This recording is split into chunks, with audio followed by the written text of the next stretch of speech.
Porti dyan akong liphaya karon kay nakaluto ko og pork adobo nga naay chicken liver og chicken liog. So, naay nangutana nako nag-comment nga ngano daw sa kadaghan sa meat ang akong gigamit ay liog daw sa manok. Kabalo ba mo nga appreciated kaayo ang mga exotic food nga mga sa Pinoy? Kay nga diri lisod kay pangitaon. So makita namo na siya, grabe jud ang among kalipay nga dili masabtan. Mao pagkakita nako sa liog sa manok. Ako adyo dayon siyang gipalit og giluto og giubanan nako sa liver nga chicken. Kay lami baya panagsarata makatilaw ana.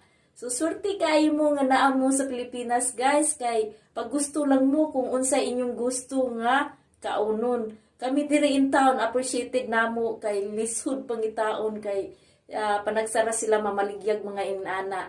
So, yung maura na siya, ako lang gi-share sa inyo nga inaana jud diri sa Amerika nga appreciated namo ang mga exotic food sa mga Pinoy. So, share lang.